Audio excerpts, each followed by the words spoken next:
Injury attorney is ready to help you in times of trouble. He's been doing this for over 25 years. He wants you well and well paid. Call 706-722-1900 now. Now download the News Channel 6 mobile app, powered by Georgia Farm Bureau. Jackson Massey, your auto injury attorney, is ready to help you in times of trouble. He's been doing this for over 25 years. He wants you well and well paid. Call 706-722-1900 now. Fly direct to Washington, D.C. from Augusta Regional Airport. The Live Viper 6 Skyview Network, sponsored by Terry Lambert Hyundai. Well, all eyes are on tomorrow. It's a Viper 6 alert day for the potential of some strong to severe thunderstorms that will be headed our way. It's the first severe outbreak of the new year. We'll talk about exactly what you need to know to prepare. All coming up. Right now on News Channel 6 at 4, several dogs found dead in a Columbia County home. The charges the owner is facing and what we know so far about how they died. Plus, a murder investigation in Jefferson County. The reward for information has increased, and the victim's mother is speaking out. And Augusta's mayor naming his nominees for the administrator position, but the interim administrator is not on the list. What happens next as News Channel 6 at 4 starts now? Live from Television Park, this is WJBF News Channel 6 at 4. Good afternoon, everybody. I'm Brad Means. And I'm Jenny Montgomery. Thank you so much for joining us. We'll get to those top stories in a moment, but first, our Viper 6 weather team is tracking a strong line of storms expected in our area tomorrow. Let's check in with Chief Meteorologist Tim Miller. What to expect and how to prepare for it. All coming up in just a few minutes. Jenny, Brent. Tim, thanks. And with that expected severe weather, some school districts, as you might imagine, are already announcing changes to their schedules. In South Carolina, Aiken, Allendale, Bamberg, Edgefield, and McCormick counties will all switch to e-learning tomorrow. Remember that? E-learning, well, that's back. In Georgia, Richmond County students also set to learn from home tomorrow. For the latest on schedule changes, it's all on our website, WJBF.com. Grovetown now, where a woman is facing charges after investigators say 9 dead dogs were found in her home. Margaret Neville's facing animal cruelty charges. She got arrested last week. Hannah Latier joins us now live from the Magnolia Parkway neighborhood where Neville's lives. Hannah, you spoke to her neighbors. That's right, Jenny. And those neighbors that I spoke to tell me they never really see or hear from Neville's, but they were shocked to find out what was inside her home. Now, I will warn you that the situation I'm about to describe is graphic.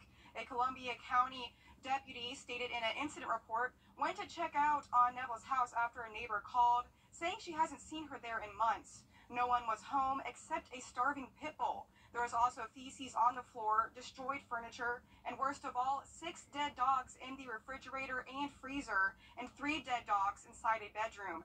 Neighbors say they don't understand how someone can do this and are hoping for justice for the dogs. I would hope that I live in a community where people who mistreat animals this way are punished, and where there's a message sent to everybody else in the community that there's consequences for treating innocent animals this way. Obviously, if she's this way, I would guess that there's some severe mental health issues. I hope that she gets the help that she needs. Neville's is out of jail on a $5,100 bond. Live in Grovetown, Hannah Latier, WJBF News Channel 6. The Richmond County Coroner's Office is investigating a deadly crash. Here's what we know so far. It happened this morning on Walden Drive in Augusta. The victim, 28-year-old Marcus Smith. Investigators say Smith was driving, and he crossed the center lane and hit another vehicle. The passenger was taken to Wellstar MCG. No word yet on their condition. The mother of a college student shot to death inside her home last year speaks out just as the community and law enforcement joined forces to increase reward dollars. News Channel 6's Renata Dubose reports. The chief of police in Rennes, among many, making a bold statement for justice. He's calling on anyone who knows anything about the murder of Kaya Shields to speak up. The 19-year-old's mother pleading too. Just after wrapping up a week of birthday celebrations, Georgia Southern sophomore Kia Shields returned to her Washington Street home around midnight. Her mother, Sharika Pitts, recalls hearing gunshots around 1 a.m. She says her daughter came into her room saying she had been shot. She later died. Despite law enforcement investigating the case, there's still no arrest. She's hoping those responsible speak up. It'll bring me relief and it'll bring me peace if someone would just come forward with the information that we need to get justice for Kaya. When you take somebody to trial on homicide, you've got to have it right. Because if for some reason the jury chooses not to convict that person, then you don't get a second chance. Anyone with any information about the murder of Kaya Shields can contact the Jefferson County Sheriff's Office, Rennes Police Department, or the GBI. Again, there is up to a $13,000 reward. In Rennes, Renata Dubose, WJBF News Channel 6. South Carolina Congressman Joe Wilson making a stop in North Augusta in this election. Boy, fireworks over the mayor's recommendations for a permanent Augusta City administrator. Commissioners going into legal session to talk about the search. Loud voices could be heard coming from the room. The mayor recommended 3 names there, including Augusta IT Director Tamika Allen, but not the interim administrator, Takia Dowse. Some commissioners are angry that the mayor released that list of names before he told them. I won't speak on any candidates right now. I just want to make sure that folks understand that we did not have knowledge of these names prior to the media, and that could put us in legal position. How bad does this put the administrator's search in to make this happen? I don't think that it would put us in a bad position, too much of a bad position. But we're still in the earliest stages right now.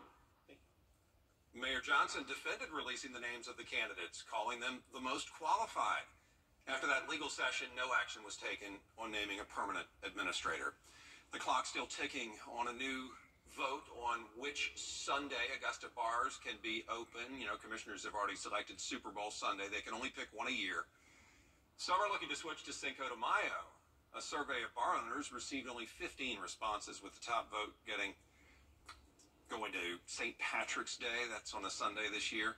Commissioners ended up taking no action, so it is still officially the one Sunday this year that bars can be open will be Super Bowl Sunday. I think either St. Patty's or Cinco de Mayo. To me, that's more of a bar crowd situation. That's where it benefit us. Super Bowl, that's more sit down, eat. You're going to be in a restaurant, you're going to be at home. So, I'd be happy with either one of those. Commissioner Sean Franton called on city leaders to start working on a referendum to put before voters to allow bars to be open if a holiday falls on a Sunday. Coming up, another warning from the FDA about a food mostly eaten by children. Why the pouches are now being investigated by the Department of Health. That's 800-908-5786. 800-908-5786. Call now. South Carolina health officials say at least 3 children were exposed to high levels of lead after eating cinnamon applesauce contained in pouches. Those pouches have been the subject of a nationwide recall since November. The FDA recalling several brands in November, including Wanabana, Schnucks, and Weiss cinnamon applesauce pouches. DHEC says it found 3 cases of children who'd eaten the applesauce and had higher blood lead levels than average. The agency says it asked more than 20,000 South Carolina food retailers to remove the products from shelves. Still ahead, we're going to have that forecast from Tim Miller. I'm attorney Jamie Night by the time everything's said and done. 10-day forecast. There's our alert day for tomorrow. Obviously, strong storms and windy. Notice it'll be cooler for Wednesday. Another bout of showers and maybe even some thunderstorms on Friday. Right now, not an alert day, but that's something we'll be watching closely. But all eyes are on tomorrow, guys, as we'll continue to track it. Yeah, no doubt about that. All right. Still ahead, job seekers, listen up. Oscar Mayer just opened up applications for their biggest fans. That story for you right after the break. I'm attorney Lab, powered by the Eichholz Law Firm and Georgia Farm Bureau. If you want to drive for a living, but Uber or Lyft aren't your style, Oscar Mayer has a job you may relish. Relish, yes. Yeah, Oscar Mayer just opened its hot dogger applications, inviting fans to apply. 12 people will be hired to sit behind the wheel of the iconic 27-foot-long hot dog on wheels. The Wienermobile is a 1-year paid full-time role. You have to travel a whole year. Hot doggers accumulate about 20,000 miles by the time that gig is up, and it pays about $35,000 a year. There is more coverage you can count on coming up at 4:30. Including the impact the bus driver shortage is having on a family in Richmond County. Stay with us.